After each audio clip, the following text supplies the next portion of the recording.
Hello guys, welcome to Physics Vedika. So today we are going to look into a uniform motion. So from the name itself you can understand the object has to move uniformly, right? Uniform motion, right? So it has to move uniformly. You can see a few examples basically, right? Plane is moving in the sky when it's flying. You can see there is some sort of uniform motion, right? Some sort of uniform motion you can observe. You can also feel it actually, or you can observe uniform motion when you're moving in a car at a constant speed. Okay, so this is the name here. This is the meaning of uniform motion basically. A car moving with a constant speed is coming under uniform motion. It has to move uniformly. See one more simple example in your home, right? You just observe the motion of a second's hand or a minute's hand in your clock. Observe the motion of the second's hand or minute's hand in the clock. You can see that it's performing uniform mode. An object which is moving uniformly, the meaning is the object is covering equal distances in equal intervals of time, right? So equal distances in equal intervals of time is coming under uniform motion. So the object is having constant speed, right?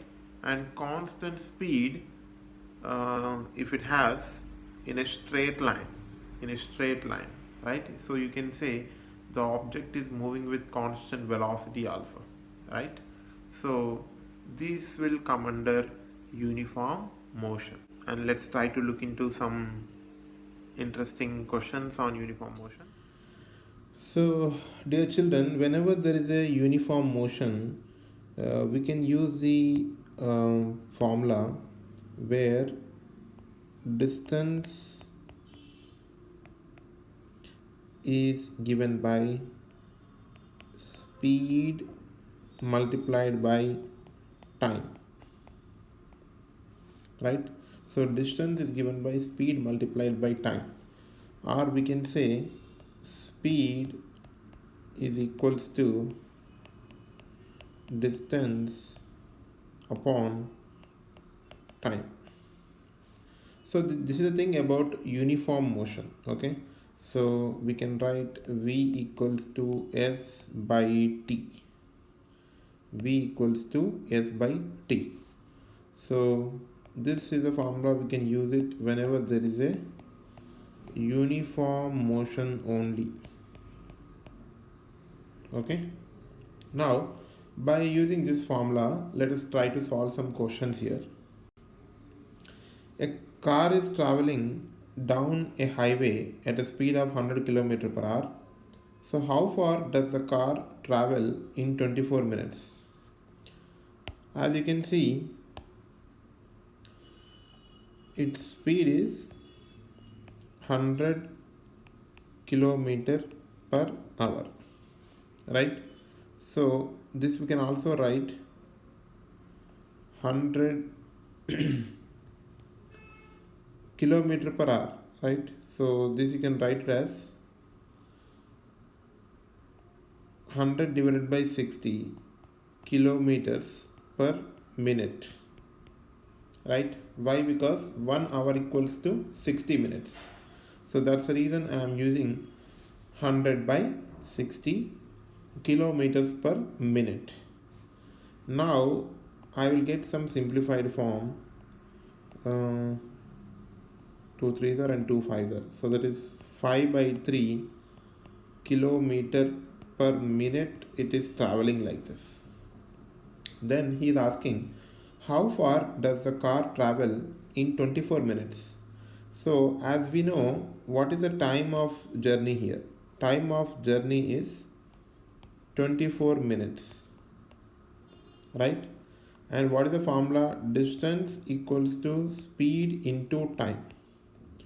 So by using this, the speed is 5 by 3 kilometer per minute multiplied by 24 minutes, right? So minutes and minutes are getting cancelled, then we are getting here, so it is 40 kilometers, right? So this is the distance covered by the car, 40 kilometers. Okay, hope it's clear. This is how you need to solve it. Let me explain once again. Those who understood, they can skip, right? So it is traveling with a speed of 100 km per hour. Then I am converting this kilometer per hour into kilometer per minute. Why I am doing? Because the time is given in minutes, so that's why I am converting this. So I am getting 5 by 3 kilometer per minute, and the time of journey is 24 minutes. So what is the distance covered? Speed multiplied by time. Speed multiplied by time. Then you can see this is the speed and this is the time. So when you do the multiplication, you know that distance will be coming in meters or kilometers. So we are getting 40 kilometers here. Hope it's clear, right? Now let us see the next question. A train is traveling on a straight section of track at constant speed. In 60 seconds, it covers a distance of 1800 meters. Then what is the speed of the train? So as you can see, again the same formula, distance equals to speed into time. Then he is asking what is the speed. So speed equals to distance upon time, right? Then what is the distance it traveled? 1800 meters. And what is the time? 60 seconds. So nicely you are going to obtain 0 gets cancelled, 6 3s are, so 30 meters per second. Hope it's clear, right? So this is the speed of the train. Understood? Now let us see the next question. A car travels a distance of d in 60 seconds and a distance of 2d in 120 seconds. At 30 seconds, the car has traveled a distance of 650 meters. Okay, then what is the value of d? Okay, so we can see that easily. First thing, what is the information given to us? It traveled d meters in 60 seconds and 2d meters in 120 seconds. What is the meaning of this? The meaning is car is moving uniformly. Car is moving uniformly, right children? Then what is saying that? Next point, at 30 seconds the car has traveled 650 meters. So the meaning is in 30 seconds car traveled 650 meters.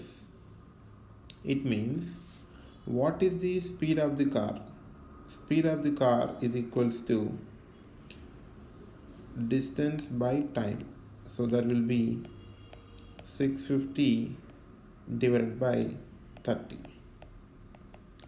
So we will get around 65 by 3 meters per second, right?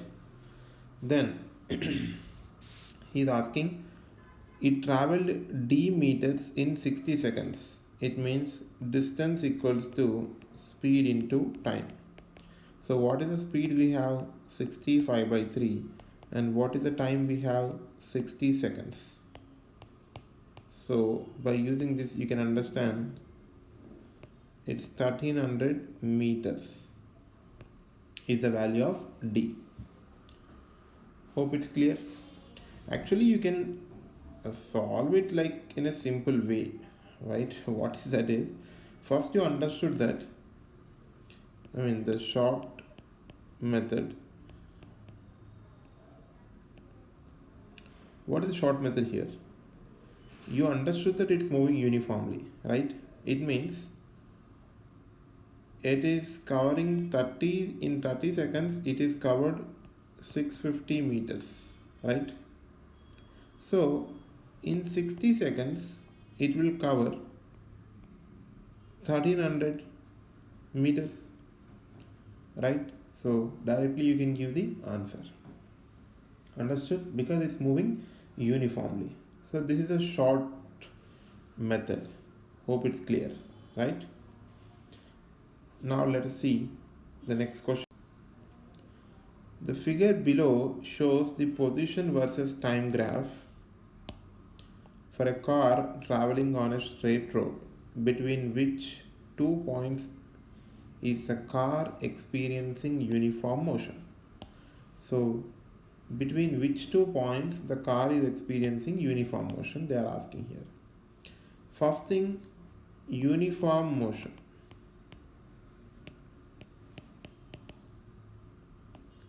So in uniform motion, the car has to travel equal distances in equal intervals of time.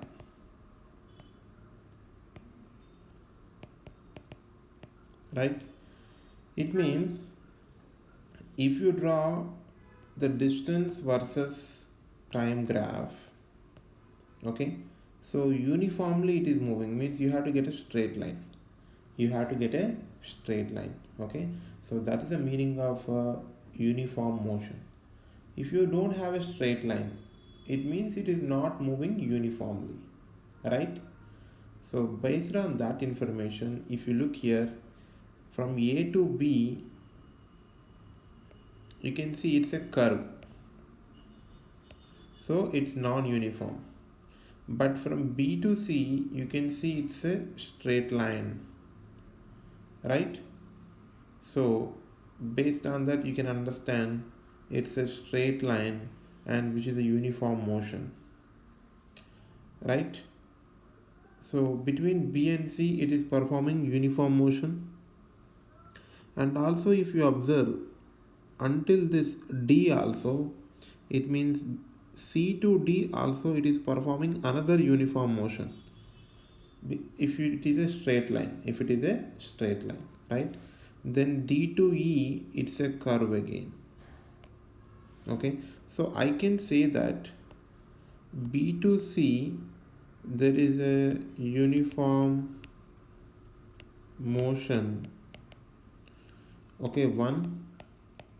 Then C to D it's again a uniform motion, but it is different from the uniform motion from B to C, okay. It's different uniform motion, okay, means the speed is different from B to C and speed is different from C to D, but it's a constant speed from B to C, and again from C to D also it's a constant speed. So both are uniform motions but with different speeds. But when you look at from A to B, it's a non-uniform motion, and also D to E it's a non-uniform motion. Okay guys, hope it's clear. Okay then, bye bye.